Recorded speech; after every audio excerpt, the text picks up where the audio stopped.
I recommend journaling so much. But yeah, that was, I mean, that was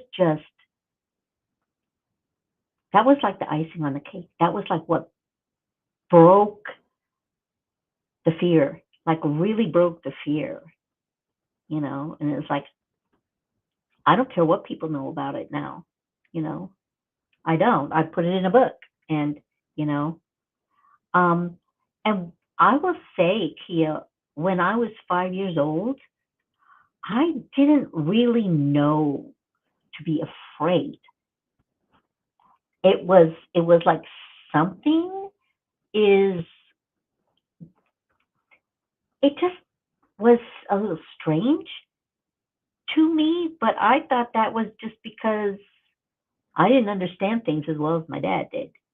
You know what I mean? He was wise in my eyes. He knew things.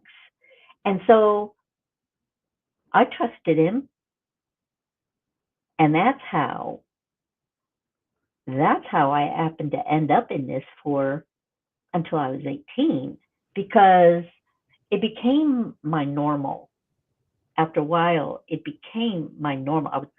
It just, and I didn't know how to break out of it. There were points where I wanted to break out of it, and I knew I wanted to break out of it by that time, but I didn't know how.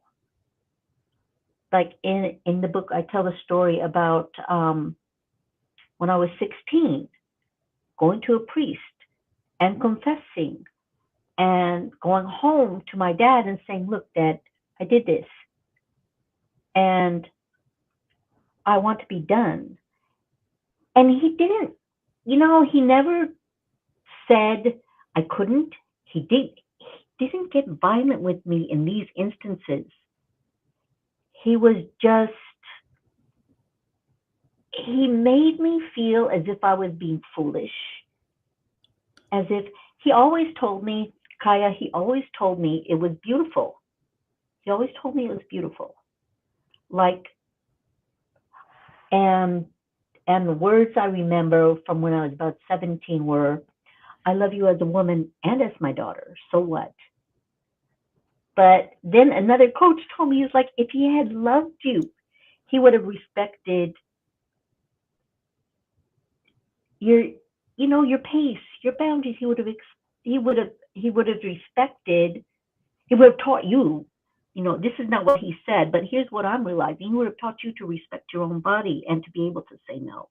He didn't teach me that because that wasn't to his purposes, you know. So he convinced me that I was being naive or foolish, and he knew better. He knew better than the world. The world saw things as dirty that were not.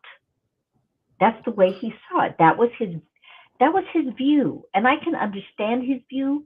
And again, Kaya, it comes down to, yeah, but you weren't looking at me as a human being at that point.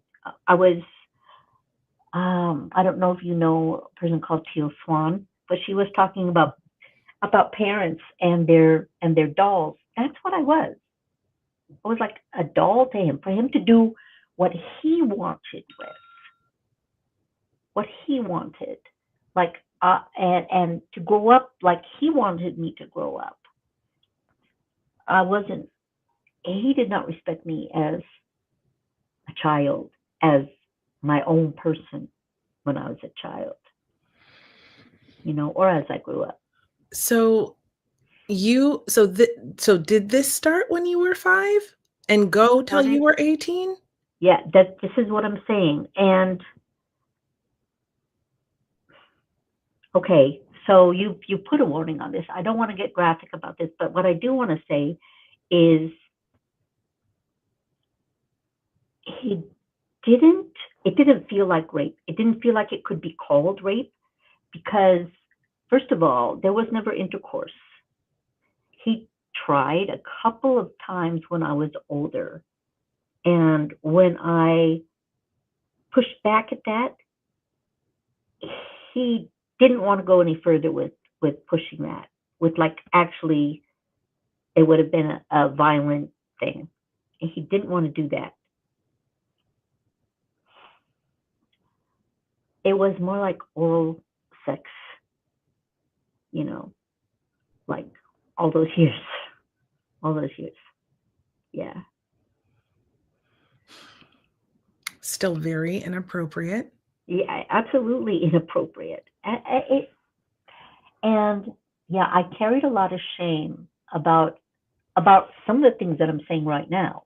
Well, I didn't stick up for myself, and why didn't I? And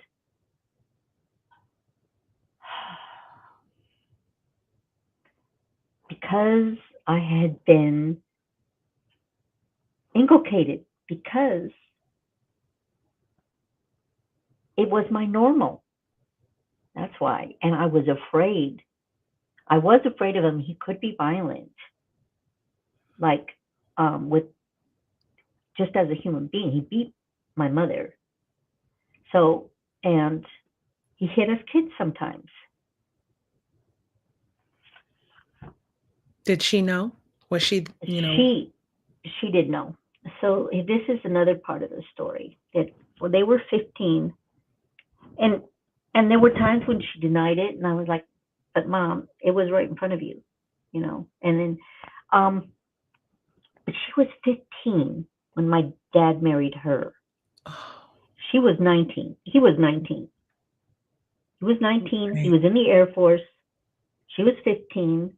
She got pregnant. She wanted someone to take her away from the house she was living in at the time. Right. My grandmother's a beautiful person, but there was just stuff going on with her relationship with her stepdad, and stuff that she just didn't want to be there. So she Right. wanted someone to take her away. So she got pregnant by my dad. I asked her if she had wanted me at some point. She said, "Oh, you. In fact, I got pregnant on purpose so that your dad would take me away." Wow. So, see, I see it took a lot of years, but I can see that he did the same thing to her in a way that he did to me. That we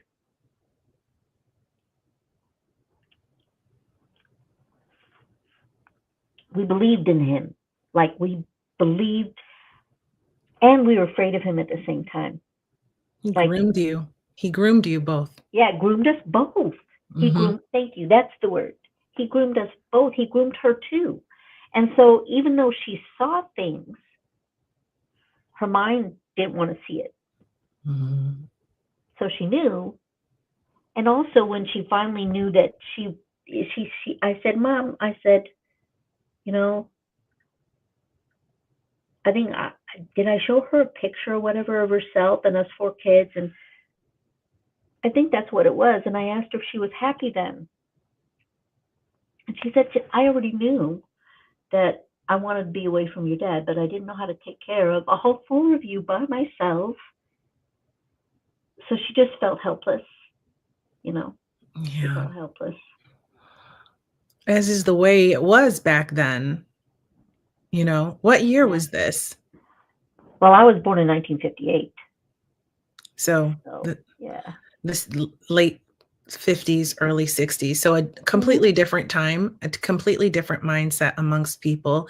But in a way, it's the same kind of thing that happens today. Whereas sometimes we're afraid to leave and we don't know how we're going to make it on our own. I had the same thoughts before I separated with my husband, with my 2 kids. Like, how am I going to make it on my own? So it's a real valid fear. And especially in those times where the rights for women were just not what they are even today. She would have had a really hard time with it. She would have. Yeah. Yeah. It would have been terrible for her with 4 kids. Do you have brothers and sisters or what? I do. I have. Oh, go ahead. I'm sorry. Did they know, or was it hidden from them? It wasn't in our house. It was not a secret. Behind our doors, it was not a secret.